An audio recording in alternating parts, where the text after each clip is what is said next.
Hello viewers, you're welcome once more to my platform, Prosperpreneur Chief, and we are going to look into irregular verbs today. But before we look into these irregular verbs, please, I want you to subscribe to this channel. Please click the subscribe button so you can be able to get more notifications on my online classes. Now, in the previous class, we took our time to look into regular verbs. We are still on the verb expression series, so this is the part 2. We took our time to elaborate more on the meaning of a regular verb and how to identify a regular verb, or more like the attributes of a regular verb in or as a verb participle. So a regular verb simply means a verb expression that we add the morpheme ed to it in the V2 or V3, that is the past form and the past participle.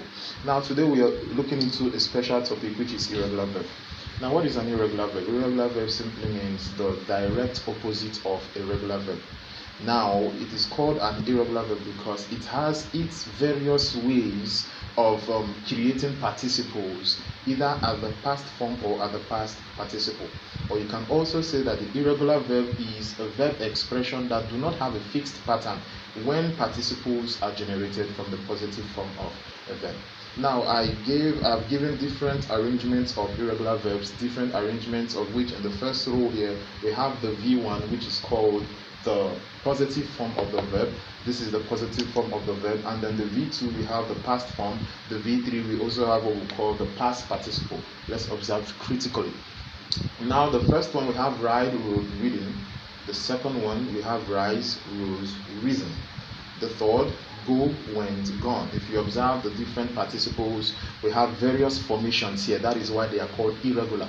They don't have a fixed form, unlike the regular verb of which you have the suffix ed to them in the V2 and the V3. The irregular, if you can observe very well, these are various formations, various participles, different spellings, and at some point same spellings and same pronunciation. The fourth one we have sell, sold, sold. 5 we have teach, thought, taught. We have think, thought, thought.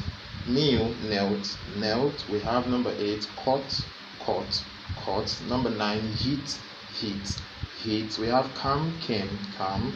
And then 11 we have run, ran, run. If you observe very well, I subdivided this into various sections of kind of series of variations. If you observe 1, 2, 3, that is verb participles, verb elements 1, 2, 3, in their variation of irregular participles. If you observe 1, 2, and 3 have various spellings and various pronunciations. So there are sets of irregular verbs of which in their V1, V2, V3 they have various formations, either different spelling or different word pronunciation. In the second division which I gave, we have 4, 5, 6, 7. If you observe very well, the V2 and the V3, that is the past form and the past participle, have same spelling and same pronunciation.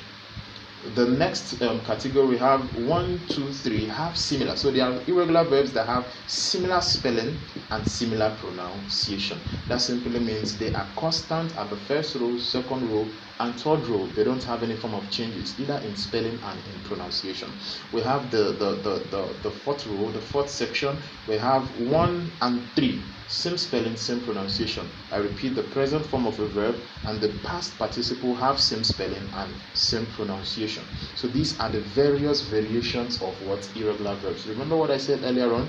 Irregular verbs are verb expressions of which they don't have a fixed pattern in their participles, either at the past form or at the past participles. They have various formations, various variations, either same spelling or different words pronunciation, like I said earlier on. Now please, we are going to attempt to the little assignment I dropped at the bottom of this board. We have 12, 13, 14. We have draw here, give me the V2 and then provide for me the V3. There's a vacant place in the V1 of which we have fought here, and over here is vacant. So fill in the missing spaces for me. We have bust, here is missing, and we have bust. So fill in the missing spaces for me and then drop the answer at the comment section.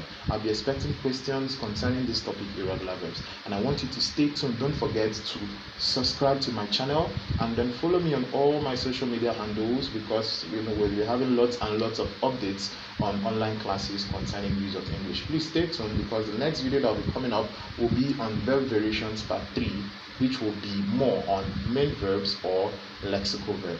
Thank you and God bless you.